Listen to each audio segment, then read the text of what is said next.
அதாவது 2025ல நடக்க இருக்க சாம்பியன்ஸ் டிராபி அணியில வந்து ஹர்திக் பாண்டியாவுக்கு இடம் கிடையாது அப்படின்ற மாரி பிசிசிஐ சொன்னதா ஒரு சில தகவல்கள் வந்து கிடைச்சிருக்கு கைஸ். அது எதனால அப்படி சொல்லியிருக்காங்க அப்படின்ற டீட்டெயில்ஸ பார்க்கறதுக்கு முன்னாடி நீங்க இன்னும் நம்ம சேனலை சப்ஸ்கிரைப் பண்ணல அப்படின்னா, சேனலை உடனே சப்ஸ்கிரைப் பண்ணிட்டு கூடவே இருக்க பெல் ஐக்கனையும் வந்து கிளிக் பண்ணிக்கோங்க. அப்பதான் நம்ம சேனல்ல இருந்து வரக்கூடிய ஒவ்வொரு வீடியோவும் நீங்க வந்து மிஸ் பண்ணிடாம பார்க்க முடியும். சரி வாங்க கைஸ் வீடியோக்குள்ள போலாம். அதாவது 2025ல நடக்க இருக்க சாம்பியன்ஸ் டிராபி அணியில வந்து ஹர்திக் பாண்டியாவுக்கு இடம் இல்லைன்ற மாதிரி பிசிசிஐ வந்து சொல்லியிருக்காங்க.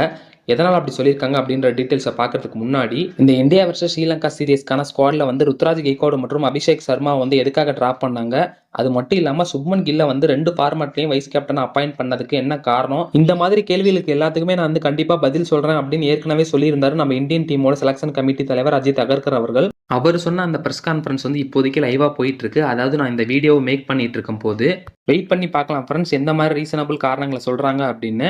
இந்த வீடியோ முடிஞ்சதுக்கப்புறம் அவர் லைவ்ல பேசினதை நான் ஒரு வீடியோவாக மேக் பண்ணி நம்ம சேனலில் வந்து அப்லோட் பண்ணுறேன். அதையும் நீங்கள் வந்து மறக்காமல் செக் பண்ணி பாருங்கள்.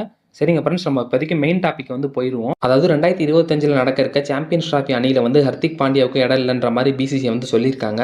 எதனால் அப்படின்னு பார்த்தீங்கன்னா, ஹர்திக் பாண்டியா இப்போதைக்கு ரீசெண்டாக வந்து ஒரு ஃபேஷன் இன்டர்வியூவில் எனக்கு வந்து இப்போதைக்கு ஒர்க் லோடு வந்து ரொம்ப ஜாஸ்தியாக இருக்குது, அதனால் என்னோட ஒர்க் அவுட் டிபார்ட்மெண்ட்டை, அதாவது உடற்பயிற்சி செய்கிறத வந்து கொஞ்சம் காலத்துக்கு வந்து நிப்பாட்ட போகிறேன் அப்படின்ற மாதிரி வெளிப்படையாக சொல்லியிருந்தாரு. இந்த நியூஸை தெரிஞ்சுக்கிட்ட பிசிசிஐ இந்த வருஷ கடைசியில் நடக்க இருக்க விஜய் ஹசாரே டிராஃபியில் ஹர்திக் பாண்டியாவோட பவுலிங் யூனிட்டை வந்து ஃபுல்லாக கண்காணிக்க சொல்லியிருக்காங்களாம் இந்தியன் கிரிக்கெட் டீம் கிட்ட.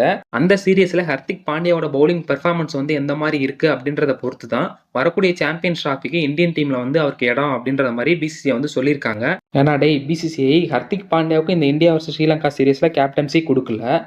T20 வேர்ல்டு கப்பில் வைஸ் கேப்டனாக இருந்தார், அதையும் நீங்கள் பிடுங்கிட்டு விட்டீங்க. இப்போ என்னடானா பவுலிங்கில் நீங்கள் பெர்ஃபார்ம் பண்ணால் மட்டும்தான் உங்களுக்கு டீமில் இடம் கிடைக்குன்ற மாதிரி ஆர்டர் போடுறீங்க.